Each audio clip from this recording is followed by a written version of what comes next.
दोस्तों ये आ गया है हमारे बजट में एक छोटा सा इंडक्शन।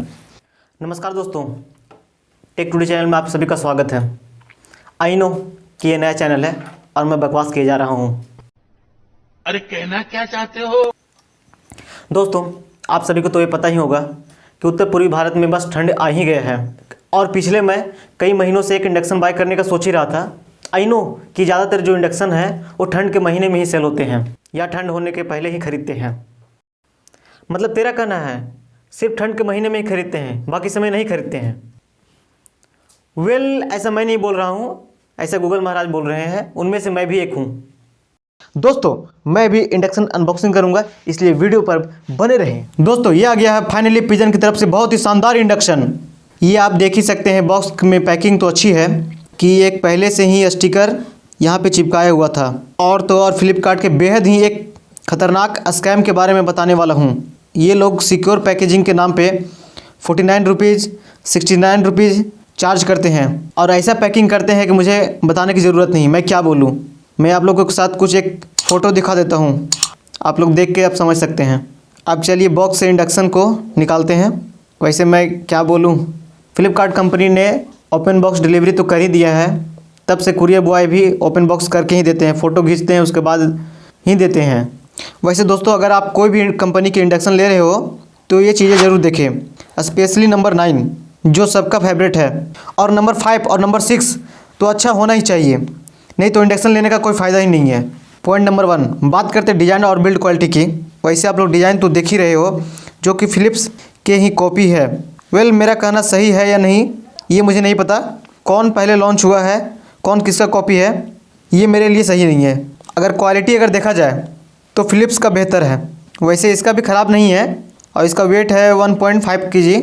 इसका क्वालिटी मैं दिखाता हूँ। ये देखिए दोस्तों, पीछे का जो बिल्ड क्वालिटी है वो यहाँ पे दब रहा है और फंक्शन प्रीसेट बटन की जगह भी दब रहा है। बात करते हैं इसमें वायर की, तो 1 मीटर से ज़्यादा ही कुछ लंबा है। मैं इंची टेप से नापा नहीं हूँ, लेकिन मैं इतना कंफर्म बता सकता हूँ, मेरा अंदाज़ा बिल्कुल सही है। एक चीज़ और इसमें होना ही चाहिए था, कम से कम 16 एम्पेयर का प्लग तो देना ही चाहिए था, क्योंकि 2100 वाट के लिए 16 एम्पेयर का प्लग तो होना ही चाहिए था। क्योंकि government of India electrical appliances के रूल्स में बताया गया है कि सेफ्टी पर्पस के लिए 1500 वाट के ऊपर 16 एम्पेयर का प्लग देना अनिवार्य है। आप कोई भी अप्लायंसेस खरीदो उसमें 1500 वाट के ऊपर अगर 16 एम्पेयर का प्लग दिया हुआ है तो अच्छा है सेफ्टी पर्पस के लिए। अब बात करते हैं सेकंड पॉइंट की, तो सेकंड पॉइंट है पावर एंड हीटिंग कैपेसिटी। अगर कोई भी इंडक्शन हो अगर सही से काम नहीं करेगा तो क्या फ़ायदा, क्योंकि बहुत सारे इंडक्शन कुकटॉप में जो इसके अंदर के कंपोनेंट लगे हुए होते हैं वो या तो अच्छी क्वालिटी के नहीं होते या हो सकता है बहुत ज़्यादा हीटिंग करता हो, इसके वजह से जल के ख़राब हो जाते हैं। अब चलते हैं थर्ड पॉइंट की, तो वो है कुकवेयर क्या बोला तूने? Cookware compatibility. मेरे कहने का मतलब है कि इंडक्शन में जो भी बर्तन आप यूज करोगे वो स्टेनलेस स्टील बर्तन काम आएगी और कास्टिक आयरन ही यूज होगी, क्योंकि इसमें एल्युमिनियम की बर्तन काम नहीं करती है। अगर आप एल्युमिनियम की फ्लैट बर्तन भी यूज करोगे तो डिस्प्ले में E0 यानी एरर 0 शो कर देगा। एक चीज़ और, इसमें जो आप बर्तन यूज करोगे वो 12 सेंटीमीटर से 26 सेंटीमीटर का बीच का ही होना चाहिए। अगर आप 12 सेंटीमीटर के कम वाले बर्तन यूज करोगे तो फिर खराब होने के चांस ज़्यादा होंगे और फिर ये हो जाएगा। अब चलते हैं मेरा अगला पॉइंट नंबर 5 पे, जो मैंने बोला था नंबर 5 तो अच्छा होना ही चाहिए, नहीं तो कोई काम का नहीं। और नंबर 5 है सेफ्टी फीचर। मुझे सेफ्टी फीचर में एक चीज़ जो सबसे अच्छा लगा वो है ऑटोमेटिक सेट ऑफ।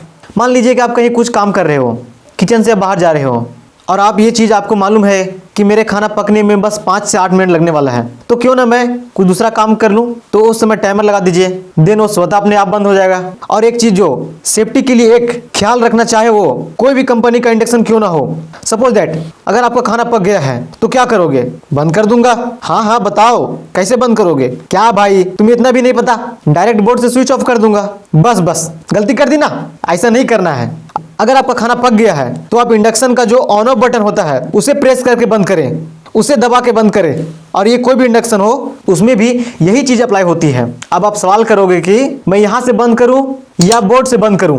बंद तो दोनों जगह से हो रहा है। हाँ, बंद तो दोनों जगह से हो रहा है, आपका कहना सही है। पर सुनो, अगर बोर्ड में स्विच को ऑफ करते हो तो जो इंडक्शन की जो हीट होती है वो बाहर नहीं निकल पाती, क्योंकि डायरेक्ट ऑफ करने से हीट अंदर रह जाती है। इसे चांसेस है जल्दी ही खराब होने का। अगर आप इंडक्शन से ऑफ करोगे तो नीचे की फैन चलती रहेगी और स्वतः अपने आप 1 से 2 मिनट के बाद फैन भी बंद हो जाएगी। इससे आपका इंडक्शन की लाइफ बढ़ जाएगी। अब कईयों के मन में ऐसा सवाल आ रहा होगा कि यार हर्ष भाई, मेरे यहाँ तो अचानक कभी कभी लाइट कट जाती है, तो क्या ये खराब हो जाएगी?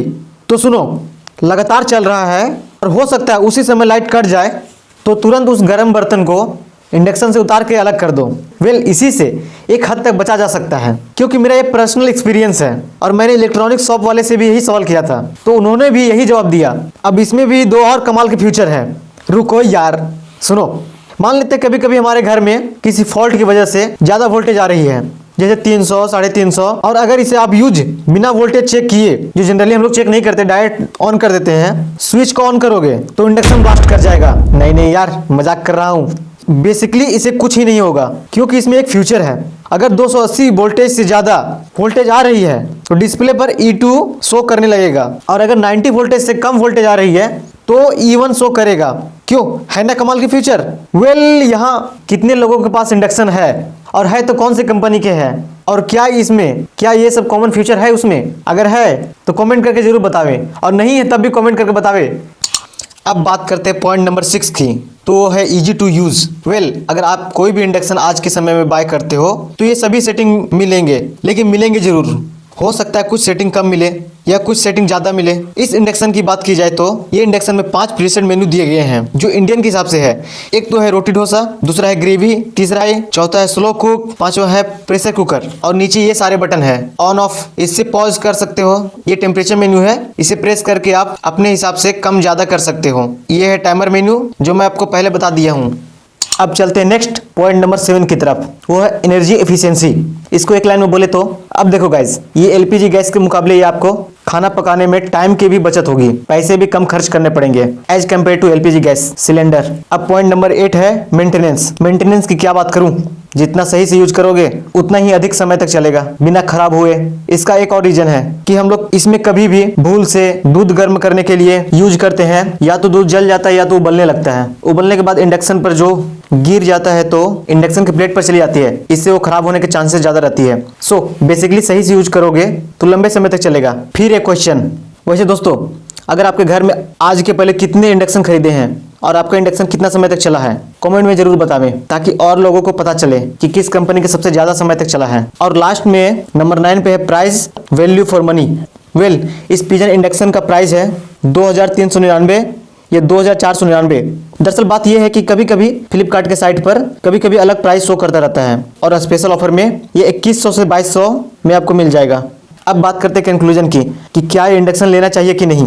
तो मेरा डिसीजन है कि मैं आपको सभी पॉइंट बता दिया हूँ। और एक इम्पॉर्टेंट है कि अगर आप ऑनलाइन बाय कर रहे हो तो गारंटी और वारंटी जरूर चेक कर लेना, कोई भी इलेक्ट्रॉनिक प्रोडक्ट क्यों ना हो। एक चीज़ मैं आपको सच्ची बताऊँ, इसको अपना ही खरीदना तो ही बेहतर है, क्योंकि गारंटी वारंटी साले देते नहीं है, और इसका वारंटी अगर है भी तो साले सर्विस सेंटर बुलाते हैं कि आके सर्विस सेंटर में जाकर चेक करवाइए। क्योंकि इसी में बात करें तो 1 ईयर की वारंटी दी गई है। अगर 1 साल के अंदर कोई पार्ट खराब होती है तो ये बना के देगी, लेकिन मेरे केस में अलग है, क्योंकि मेरे शहर में इसका सर्विस सेंटर अवेलेबल है नहीं। और जब मैं इसका कस्टमर केयर पे कॉल किया तो पता चला कि इसका service centre near by Ranchi में है। मेरे शहर से रांची 290 से 300 किलोमीटर की दूरी पे है, तो इसका ख्याल रखिएगा। अगर आपको ये वीडियो अच्छी लगी हो तो लाइक करें, वीडियो अच्छी नहीं लगी हो तो कमेंट करें कि आपको किस वजह से वीडियो अच्छी नहीं लगी, इन्फॉर्मेशन सही नहीं है या और भी कुछ। और हाँ दोस्तों, चैनल को सब्सक्राइब जरूर करें, बेल आइकन जरूर प्रेस करें। तब तक के लिए कीप वॉचिंग टेक टुडे।